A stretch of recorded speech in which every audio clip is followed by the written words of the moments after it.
¿A dónde ir? Israel amplía sus operaciones del sur hacia el centro del enclave. El hospital Al-Aqsa recibió los cuerpos, incluyendo el de los restos de una mujer y 3 niños, tras los bombardeos ocurridos durante la noche y madrugada de este jueves. Miles de personas huyen de Deir al-Balah tras nuevas órdenes de evacuación.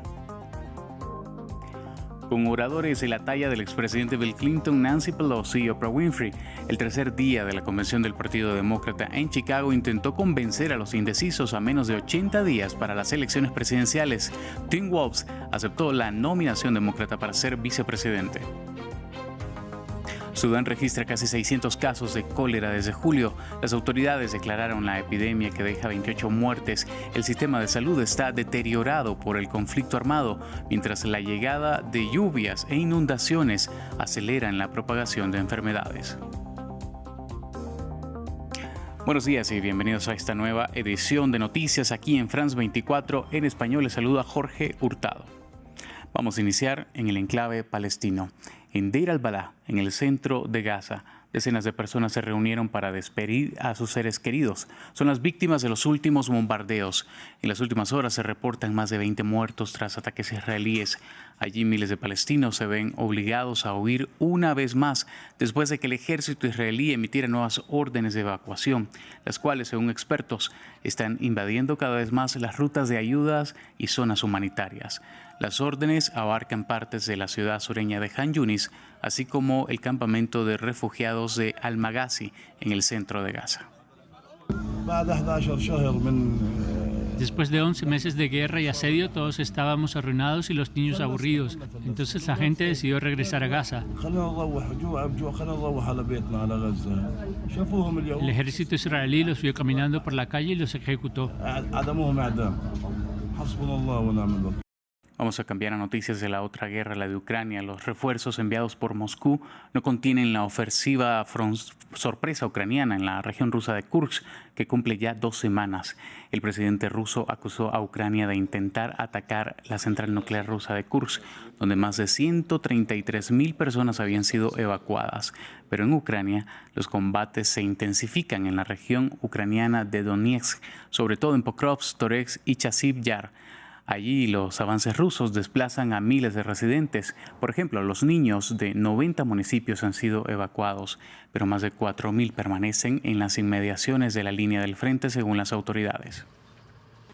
En estos momentos la situación en Pokrovsk y las ciudades cercanas se ha deteriorado debido al avance del ejército ruso. Mirnograd, Selidove y otras ciudades sufren el avance y la gente de allí necesita ser evacuada. Las autoridades no han informado adecuadamente a los habitantes sobre la evacuación obligatoria, por lo que los habitantes no quieren marcharse. Estamos evacuando a las personas con movilidad reducida, a los pacientes de los hospitales y a los que llaman a la línea directa.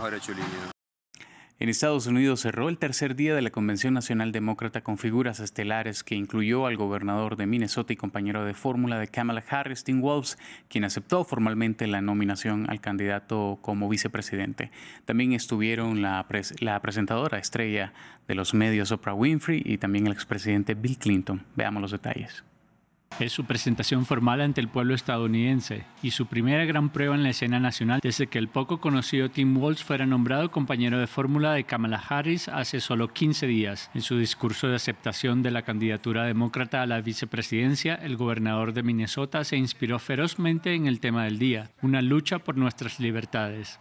Cuando los republicanos utilizan la palabra libertad, quieren decir que el gobierno debe tener libertad para invadir el consultorio de tu médico, las corporaciones libres de contaminar tu aire y tu agua, y los bancos libres para aprovecharse de los clientes.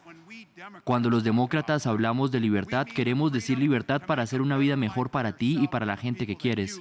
En su discurso ante la Convención Nacional Demócrata, este veterano militar de 60 años y antiguo profesor de escuela y entrenador de fútbol americano hizo referencia a su educación en el Medio Oeste y a toda una vida de servicio público. Habló personalmente de las dificultades de la fecundación in vitro y el tratamiento de fertilidad y de la concepción de su hija, provocando una respuesta visiblemente emotiva por parte de sus 2 hijos. La jornada estuvo repleta de estrellas como Stevie Wonder, que actuó, y Oprah Winfrey, que pronunció un discurso.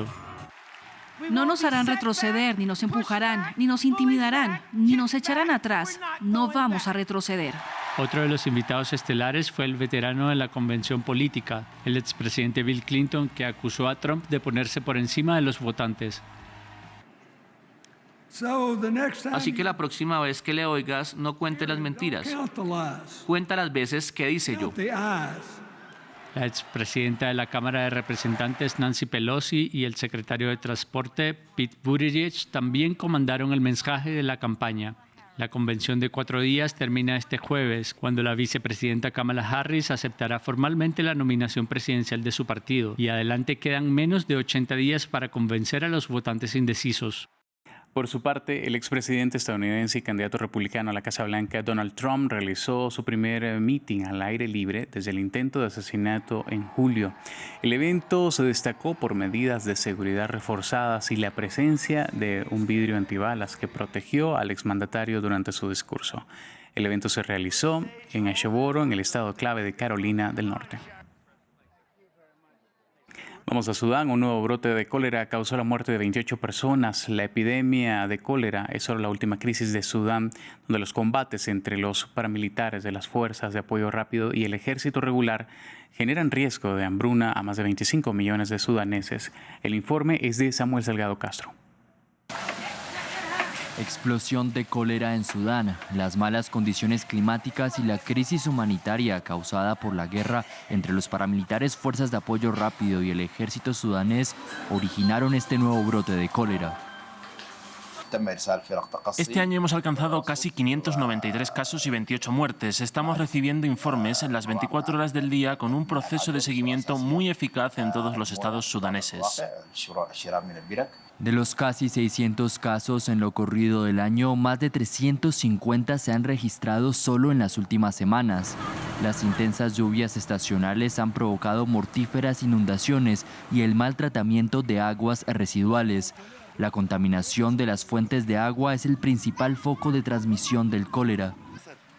En Gadarif, las autoridades sanitarias del estado en el este de Sudán reportan que la llegada masiva de personas desplazadas de otras partes del país que huyen de la guerra, especialmente del oeste, supone una carga para los servicios y los recursos disponibles.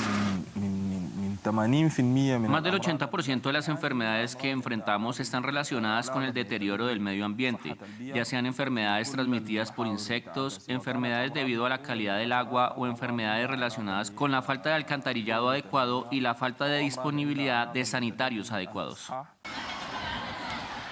A pesar de que algunos corredores humanitarios en la frontera con Chad se han abierto, las agencias de ayuda humanitaria de la ONU afirman que sus camiones con vacunas contra el cólera y ayuda humanitaria no han podido ingresar debido a las inundaciones. El cólera no es nuevo en Sudán. En 2017 un brote mató al menos a 700 personas. Sin embargo, la guerra civil en curso amenaza con agravar la situación. La búsqueda continúa en Italia para localizar a una persona que sigue desaparecida tras el hundimiento de un yate de lujo en la costa de Sicilia el día lunes. Según los reportes de medios locales, 5 de los cuerpos encontrados ayer fueron identificados, incluyendo el empresario tecnológico británico Mike Lynch. Se cree que su hija Hannah, de 18 años, aún sigue desaparecida. El yate transportaba 22 pasajeros y tripulantes. Estaba anclado frente a Porticello, cerca de Palermo, cuando se hundió tras ser golpeado por una tromba marina. Vamos con noticias de nuestra región porque los trabajadores de la rama judicial en México llamaron a un paro indefinido debido a una polémica reforma de la que aseguran se vulneran sus derechos y condiciones laborales. Por su parte, el presidente Andrés Manuel López Obrador defiende su medida asegurando que busca atacar a la corrupción dentro de la rama. Andrés Treviño nos cuenta más. Los trabajadores de la rama judicial en México están en paro nacional indefinido. La razón, una reforma promovida por el gobierno federal de Andrés Manuel López Obrador, en la que plantea elegir por voto popular a los jueces y a magistrados de la Suprema Corte. Están convencidos, según ellos, de que esos problemas del Poder Judicial de la Federación van a desaparecer cuando el pueblo elija a través de votación popular a los juzgadores, dejando de lado el conocimiento, la experiencia que cada uno de los que actualmente ocupan los órganos jurisdiccionales han atravesado. Se estima que más de 55.000 personas participan de la protesta entre jueces, magistrados y empleados del Poder Judicial, quienes han asegurado que el paro se mantendrá hasta que exista una intención de escuchar sus peticiones. ¡El pueblo se informa, no pasa la reforma! Buenos días. El presidente López Obrador ha definido la protesta como ilegal y tildó de poderosos corruptos a sus promotores.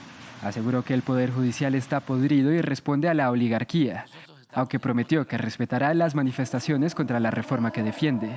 Una causa aplaudida por Claudia Sheinbaum, quien tomará las riendas como presidenta este 1 de octubre. Uno de los objetivos de la reforma al Poder Judicial es que se logre separar en el Poder Judicial el poder económico del poder de los ministros, de los jueces. Independencia de quién. En el momento que un juez sea electo por el pueblo, tiene más autonomía que la que tiene ahora, porque ¿quién le va a poder decir, orientar a una decisión si es electo por el pueblo? La oposición ha pedido al gobierno federal que la reforma sea gradual, mientras que el proyecto es estudiado por una comisión legislativa para enviarlo a la siguiente legislatura, que inicia el 1 de septiembre. En Brasil, fuertes incendios queman miles de hectáreas de la selva amazónica. En el estado Rondônia, al noreste del país, hay más de 1.500 focos simultáneos. Por su parte, en el estado de Amazonas, una fuerte sequía arrecia contra el río Madeira. Veamos. La crisis climática azota la Amazonía brasileña. Fuertes incendios arrecian la selva amazónica en el noroeste de Brasil, incinerando miles de hectáreas. Según datos del Instituto Brasileño de Investigaciones Espaciales, en el estado de Rondônia, solo en el mes de julio hubo 1.618 focos. Para Greenpeace Brasil, buena parte de los incendios se deben al uso indiscriminado del fuego en prácticas ilegales como la tala de árboles para despejar tierra que se destina a la ganadería. Hay que mostrar la gravedad del uso indiscriminado del fuego en la Amazonía. Las instituciones financieras deben encontrar soluciones con el fin de evitar que los recursos del crédito rural lleguen a esas zonas para contribuir en prácticas ilegales. Por su parte, otra zona de la selva amazónica brasileña, en el río Madeira, estado de Amazonas, sufre de una fuerte sequía que ha provocado bancos de arena y floraciones rocosas. No está muy buena la navegación. El humo que ha estado soplando ha dificultado mucho la navegación. La sequía también ha afectado mucho al río Madeira. Esta región, en la que se encuentra la ciudad de Portobelo, lleva 2 meses sin lluvias significativas. Además, debido a incendios forestales, la población se encuentra cubierta por una densa nube de humo. Este martes, la concentración de micropartículas cancerígenas PM2 alcanzó 56.5 microgramos, 11 veces más que el límite recomendado por la Organización Mundial de la Salud. En lo que va del año, según datos del Instituto Brasileño de Investigaciones Espaciales, en la Amazonía de Brasil ha habido más de 42.000 incendios, la peor cifra en casi 2 décadas. Hacemos un repaso ahora de cómo eventos climáticos extremos están pasando factura al planeta. Más de 12.000 hogares en el norte de Tailandia se vieron afectados por devastadoras inundaciones, según informó el Ministerio del Interior. Las inundaciones fueron provocadas por fuertes lluvias de una depresión tropical que causó el desbordamiento de ríos, impactando a 7 provincias en la región norte del país. La primera ministra de Tailandia ordenó a las autoridades pertinentes que asistan y monitorean la situación. Miles de personas están atrapadas por inundaciones en el noreste de India. Las labores de rescate se esfuerzan por llegar a quienes lo necesitan. En el estado nororiental indio de Tripura, fronterizo con Bangladesh, al menos 11 personas murieron y miles fueron desplazadas por las inundaciones y los deslizamientos de tierra desde el día miércoles. En Bangladesh se registraron otras 4 muertes, ya que la región comparte varios ríos con India.